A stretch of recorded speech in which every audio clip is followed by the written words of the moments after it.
So, thank you. This is our very first expert interview, and thank you very much, Jancis Robinson, for being part. You're one of the most renowned wine writers and experts in the globe, so it's really lovely to have you here to kick off the series.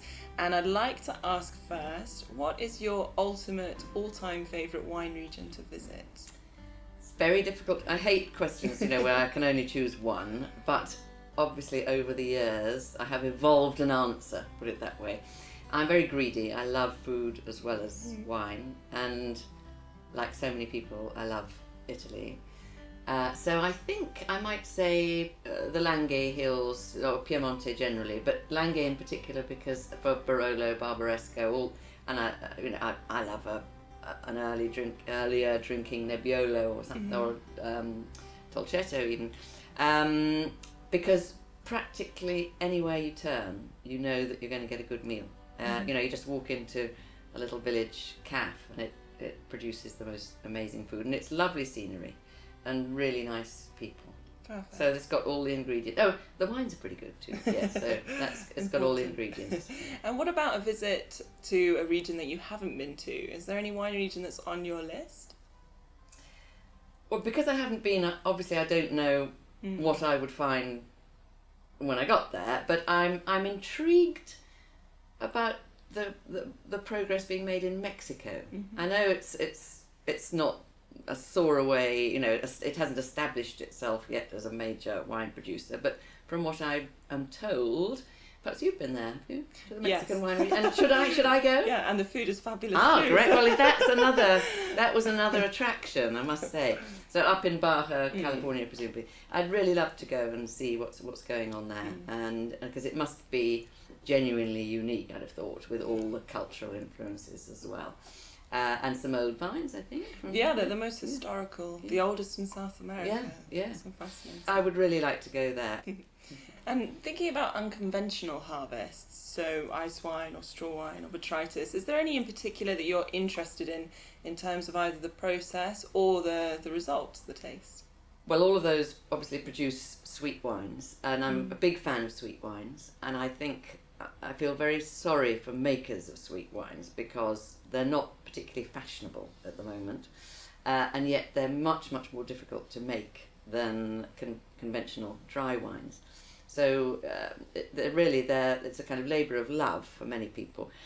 Personally, I find generally botrytised wines to be the most complex and refreshing and certainly age-worthy. I've been lucky enough to have Sauternes that were decades old and still really, really lively.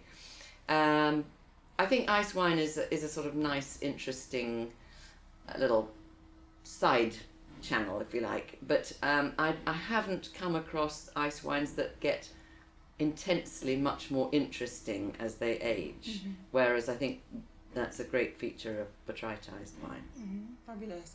And you've obviously... And obviously, sorry, I know you're interested particularly in harvests and harvest techniques and so forth, and I'm sure you're going to be filming the most amazing scenes of botrytised grapes. I don't think the wine drinker in the street would believe that you could make nectar from these sort of little pellets of horrible grey dusty things, and that it would taste so good. Yeah. And so you're one of the authors of the Great Wine Grapes book, and it's a book that looks at all the different varieties around the world and many native varieties to different countries that we're not always that familiar with. Is there a country in particular or a region that you think is really fascinating for its native varieties? Well, in Wine Grapes we tried to provide a guide, a complete profile of every grape variety we could find that was, when we were producing the book, which came out in 2012, was already making wine on a commercial scale, and we found 1,368, but I'm pretty sure that if we were to sit down and count them up now, there would already be approaching 1,500, because people are so fascinated now by indigenous grape varieties and finding them and micro-vinifying them and working out what their characteristics are and things like that. We have a list in there at the beginning of all the grape varieties grouped by country, and the country with the most individual grape varieties was Italy, but actually both Greece and Portugal are very, very rich sources of indigenous grape varieties, even though they aren't the world's biggest wine producers. And they have, they're really characterful. In fact, I think Portugal is particularly a wonderful source of really interesting both red and white wine grapes. And I take my hat off to the Portuguese that they didn't allow their vineyards to be completely invaded and swamped by the famous international grape varieties, but they've got this heritage as their kind of calling card, really. So I think that's very interesting. But there's some lovely Greek varieties as well. And of course Italy, they're in a ferment of research there. They're finding lots more, but they are all over the world. I remember a time I made a television series for BBC called Jancis Robinson's Wine Course, aired in the mid-90s, and I remember the very last shot was me standing in the Erasmus vineyard saying, "I have seen the future, and the future is Chardonnay and Cabernet." Because in the mid-90s it just looked as though every vine grower in the world was going to be pulling out their native varieties and replacing them with the famous international ones. But I've been writing about wine so long now that I've seen fashions swing, and at the moment Chardonnay and Cabernet are really sort of almost out of fashion, and everyone's trying to sort of identify the latest little lesser spotted what's it. So do you see that as a trend for the next 10 years then? It's certainly a current trend, but then because I've seen fashions swing, I wouldn't be. I'm sure there have already been a few articles saying don't forget Chardonnay. I think Bridget Jones did Chardonnay a disservice really by turning Chardonnay into the equivalent of basic white, and so it's not kind of cool to order a Chardonnay. But there are some lovely wines made from Chardonnay. So and I'm always in favour of the underdog. So I could almost, which is why I'm so keen on Riesling, so I could almost see myself launching a society for the protection of Cabernet and Chardonnay. That would be fun. Yes. And with 80 Harvest, we're planning to visit some of the great classics and also some of the real oddballs in the industry. Obviously, you've been writing the Wine Atlas. I imagine you've seen the map for wine change quite a lot in that time. Yeah. What do you think of the new latitude wine regions, or what are the emerging wine regions that we should be paying attention to? I mean, for instance, I think Hugh's very first edition in 1971 gave less than a quarter of a page to New Zealand, for instance. Well, the big movement, of course, is polewards, thanks to climate change, and we now have a thriving wine industry in England, and for the Oxford Companion, which the 4th edition came out in last year, 2015, we had to add all sorts of new entries like Sweden, Norway, Holland. We had to beef up the entry. Denmark has its own wine industry, and Holland and Belgium are going great guns. There isn't really all that far to expand towards the South Pole because apart from perhaps in very, very southern Chile and Argentina. But then you've got tropical viticulture.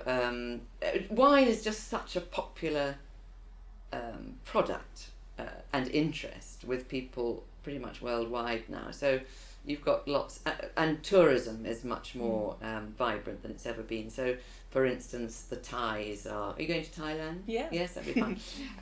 The people trying to make wine in not immediately obvious climates in Thailand and India and obviously all over China and things like that. Yeah, so it's really interesting, and it's certainly dramatically extended the wine map. I think Hugh's first world map had these sort of 2 rather narrow bands in the temperate climes around the world, but they've dramatically changed. Super. And so obviously the latitude is changing, expanding, and also altitude seems to be a topic.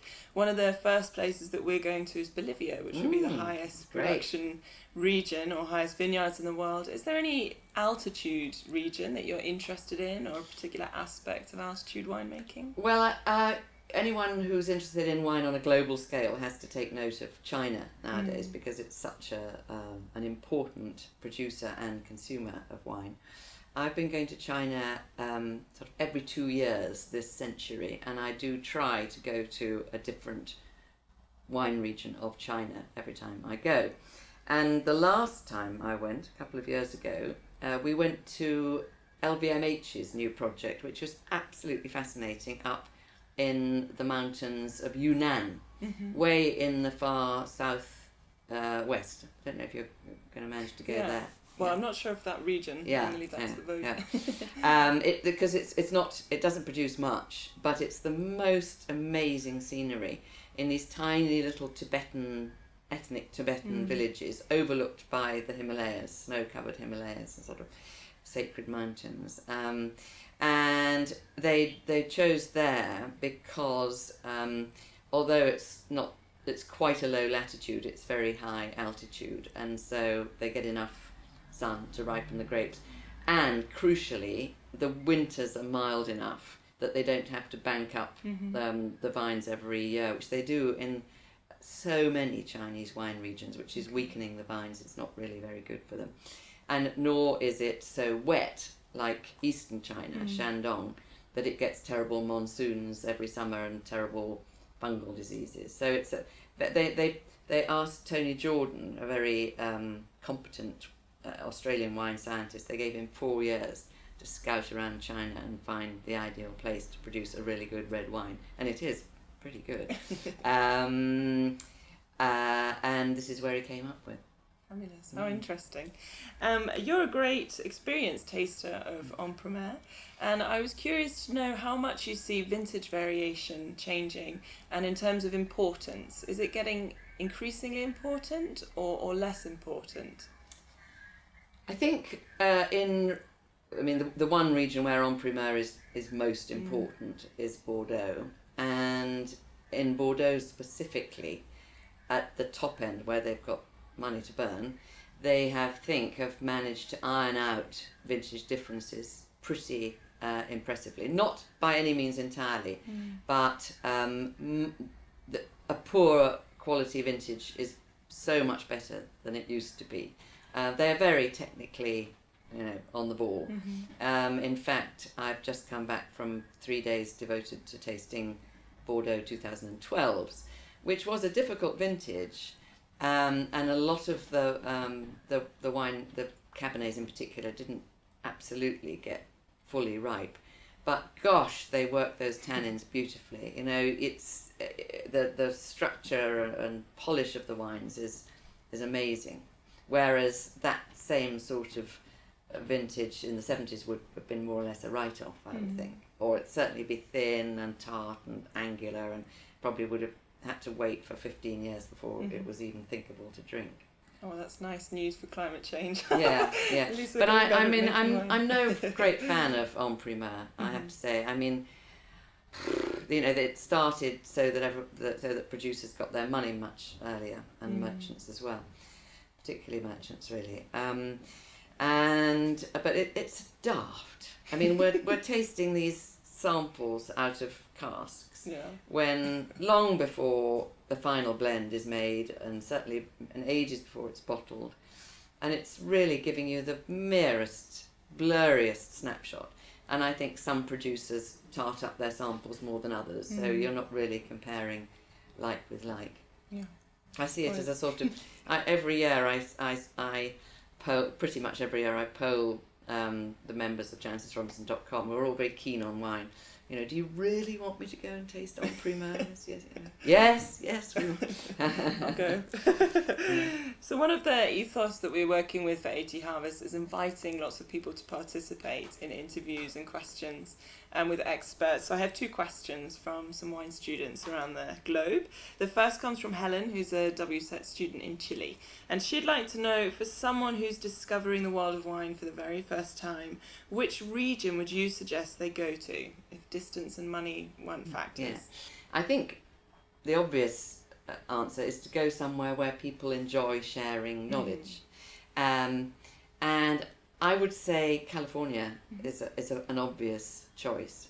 because they are very vocal and articulate and are pretty cutting edge in terms of new techniques and understanding what their vineyards and in fact I think they did the kind of detailed mapping of vineyards before, say, the French, and they do love to share and express everything, and it's a little bit more novel. Whereas if you were to go to a really established French region, it's sort of in the blood, and they're not. I don't think they're as articulate about or as objective really about things. They just accept this is how it's always been, and wouldn't.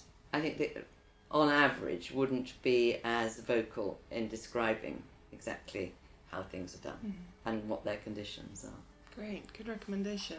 And then Alex, who's studying his Court of Master Sommelier in the US, wants to know, what would you consider is the most important factor for someone to understand about each wine region?